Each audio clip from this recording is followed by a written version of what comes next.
ನಮಸ್ತೆ friends, welcome to my channel. ಇವತ್ತು ನಾನು ಇಡ್ಲಿ ಮತ್ತು ಪೊಂಗಲ್ಗೆ ಸಾಂಬಾರು ಮಾಡೋದನ್ನು ತೋರಿಸ್ತಾ ಇದ್ದೀನಿ.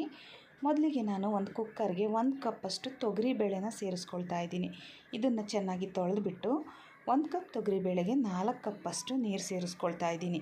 4 ಕಪ್ಪಷ್ಟು ನೀರು ಸೇರಿಸ್ಕೊಂಡು 4 ವಿಷಲ್ ಹಾಕಿಸ್ಕೊಳ್ತಾ ಇದ್ದೀನಿ. 4 ವಿಷಲ್ ಹಾಕಿಸ್ಕೊಂಡ್ರೆ ಬೇಳೆ ತುಂಬಾ ಚೆನ್ನಾಗಿ ಬೇಯುತ್ತೆ. ಬೇಳೆ ತುಂಬ ಚೆನ್ನಾಗಿ ಬೆಂದರೆ ಇಡ್ಲಿ ಸಾಂಬಾರು ತುಂಬಾ ಚೆನ್ನಾಗಾಗುತ್ತೆ. ನೋಡಿ, 4 ವಿಷಲ್ ಆಗಿದೆ. ಕುಕ್ಕರ್ ತಣ್ಣಗಾಗೋದಕ್ಕೆ ಬಿಟ್ಟು ಇವಾಗ ಇಡ್ಲಿ ಸಾಂಬಾರು ಪೌಡ್ರನ್ನ ರೆಡಿ ಮಾಡ್ಕೊಳ್ಳೋಣ. ಮೊದಲಿಗೆ ಫ್ರೈಯಿಂಗ್ ಪ್ಯಾನ್ನ ಬಿಸಿಗಿಟ್ಕೊಂಡು 1 ಟೀ ಸ್ಪೂನಷ್ಟು ಎಣ್ಣೆ ಹಾಕ್ಕೊಂಡಿದ್ದೀನಿ.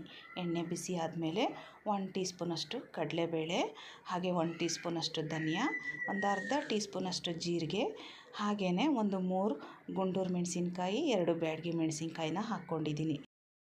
ಬ್ಯಾಡಗಿ ಮೆಣಸಿನ್ಕಾಯಿ ಕಲರ್ಗೋಸ್ಕರ, ಗುಂಟೂರು ಮೆಣಸಿನ್ಕಾಯಿ ಸ್ವಲ್ಪ ಖಾರಕ್ಕೋಸ್ಕರ ಹಾಕ್ಕೊಂಡು ಒಂದು 5 ನಿಮಿಷ ಲೈಟ್ ಗೋಲ್ಡನ್ ಬ್ರೌನ್ ಬರೋವರೆಗೂ ಇದನ್ನು ಕಡಿಮೆ ಹುರಿ ಇಟ್ಟು ಹುರ್ಕೊಳ್ಳೋಣ. ನೋಡಿ, ಇವಾಗ ಇದು 5 ನಿಮಿಷ ಹುರಿದಿದ್ದಾಗಿದೆ. ಇದನ್ನು ತಣ್ಣಗಾಗೋದಕ್ಕೆ ಬಿಡೋಣ. ತಣ್ಣಗಾದ್ಮೇಲೆ ಪೌಡ್ರ್ ಮಾಡ್ಕೋಬೇಕು. ಈ ಕಡೆ ಕುಕ್ಕರ್ ಕೂಡ ತಣ್ಣಗಾಗಿದೆ. ಓಪನ್ ಮಾಡಿ ನೋಡೋಣ. ನೋಡಿ, ಬೇಳೆ ಎಷ್ಟು ಚೆನ್ನಾಗಿ ಬೆಂದಿದೆ. 1 ಕಪ್ ಬೇಳೆಗೆ 4 ಕಪ್ ನೀರು ಹಾಕ್ಕೊಂಡು 4 ವಿಷಲ್ ಹಾಕ್ಸ್ಕೊಂಡ್ರೆ ಈ ರೀತಿ ಹದವಾಗಿ ಬೇಳೆ ಬೆಂದಿರುತ್ತೆ. ಇದನ್ನು ಸ್ವಲ್ಪ ಮಸಿಯ ಕೋಲು ತಗೊಂಡು ಚೆನ್ನಾಗಿ ಮಸ್ಕೊಳ್ತಾ ಇದ್ದೀನಿ. ಈ ರೀತಿ ಮಸ್ಕೊಂಡ್ರೆ ಇಡ್ಲಿ ಸಾಂಬಾರು ಒಂದೇ ಹದವಾಗಿ ಬರುತ್ತೆ. ನೋಡಿ, ಇವಾಗ ಮಸ್ಕೊಂಡಿದ್ದಾಗಿದೆ. ಈ ಕಡೆ ಮಸಾಲ ಪದಾರ್ಥನೂ ತಣ್ಣಗಾಗಿದೆ. ಇದನ್ನಿವಾಗ ಮಿಕ್ಸಿಗೆ ಹಾಕಿ ಪೌಡ್ರ್ ಮಾಡ್ಕೊಳ್ತಾ ಇದ್ದೀನಿ. ಬರೀ 4 ಪದಾರ್ಥ ಹಾಕಿ ಈ ರೀತಿ ಸಾಂಬಾರು ಪೌಡ್ರ್ ಮಾಡಿಟ್ಕೊಳ್ಳಿ. ನಿಮ್ಗೆ ಯಾವಾಗ ಇಡ್ಲಿ ಸಾಂಬಾರು ಅಥವಾ ಪೊಂಗಲ್ ಸಾಂಬಾರು ಮಾಡಬೇಕಂದ್ರೆ ದಿಢೀರ್ನೇ ಮಾಡ್ಕೋಬೋದು.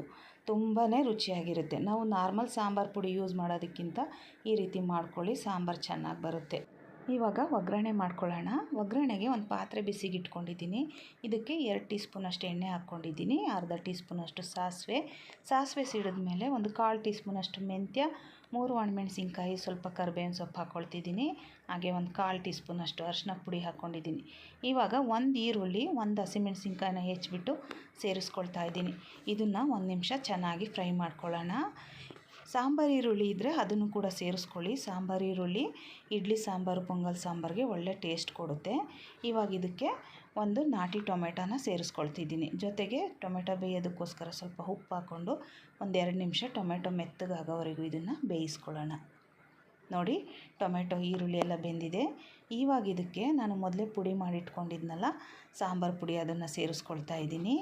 ಇದನ್ನು 1 ನಿಮಿಷ ಮಿಕ್ಸ್ ಮಾಡ್ಕೊಂಡಾದಮೇಲೆ ಬೇಯಿಸಿಟ್ಕೊಂಡಿರೋ ಬೇಳೆನ ಇವಾಗ ಸೇರಿಸ್ಕೊಳ್ತಾ ಇದ್ದೀನಿ. ಜೊತೆಗೆ ಒಂದು ಸಣ್ಣ ನಿಂಬೆಹಣ್ಣಿನ ಗಾತ್ರದ ಹುಣಸೆ ರಸನೂ ಸೇರಿಸ್ಕೊಳ್ತಾ ಇದ್ದೀನಿ. ಇದನ್ನೆಲ್ಲ ಚೆನ್ನಾಗಿ ಒಂದ್ಸರಿ ಮಿಕ್ಸ್ ಮಾಡ್ಕೊಂಡ್ಬಿಟ್ಟು ಸಾಂಬಾರು ಗಟ್ಟಿ ಬೇಕೋ ತೆಳು ಬೇಕೋ ನೀರು ಸೇರಿಸ್ಕೊಂಡು ಅಡ್ಜಸ್ಟ್ ಮಾಡ್ಕೊಳ್ಳಿ.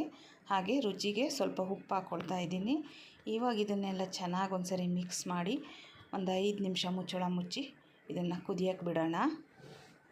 ಜಾಸ್ತಿ ಏನೂ ಕುದಿಸೋದು ಬೇಡ, ಯಾಕಂದರೆ ಮಸಾಲೆನ ನಾವು ಫ್ರೈ ಮಾಡಿರೋದ್ರಿಂದ ಹಸಿ ವಾಸನೆ ಏನೂ ಇರಲ್ಲ. ಒಂದು 5 ನಿಮಿಷ ಕುದ್ರೆ ಸಾಕು.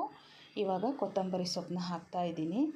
ಕೊತ್ತಂಬರಿ ಸೊಪ್ಪು ಹಾಕಿ ಚೆನ್ನಾಗಿ ಮಿಕ್ಸ್ ಮಾಡಿದರೆ ನಮ್ಮ ಈ ಇಡ್ಲಿ ಸಾಂಬಾರು ಅಥವಾ ಪೊಂಗಲ್ ಸಾಂಬಾರು ರೆಡಿಯಾಗುತ್ತೆ. ಮನೇಲಿರೋ ಸಾಂಬಾರು ಪುಡಿ ಹಾಕಿ ಸಾಂಬಾರು ಮಾಡೋದಕ್ಕಿಂತ ಈ ಮಸಾಲ ಪದಾರ್ಥನ ಹುರಿದ್ಬಿಟ್ಟು ಈ ರೀತಿ ಸಾಂಬಾರನ್ನ ಮಾಡಿ ನೋಡಿ. ಟೇಸ್ಟ್ ಅಂತೂ ತುಂಬಾ ಚೆನ್ನಾಗಿರುತ್ತೆ.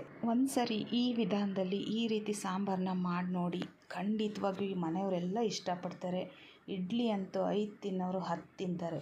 ಅಷ್ಟು ರುಚಿಯಾಗಿರುತ್ತೆ ಸಾಂಬಾರು ಜೊತೆ ಇಡ್ಲಿ ಮತ್ತು ಪೊಂಗಲ್. ಹಾಗೆ ಫ್ರೆಂಡ್ಸ್, ಈ ವಿಡಿಯೋ ಇಷ್ಟ ಆಗಿದ್ದರೆ ಪ್ಲೀಸ್ ಒಂದು ಲೈಕ್ ಮಾಡಿ, ಶೇರ್ ಮಾಡಿ, ನನ್ನ ಚಾನಲ್ನ ಸಬ್ಸ್ಕ್ರೈಬ್ ಮಾಡಿ.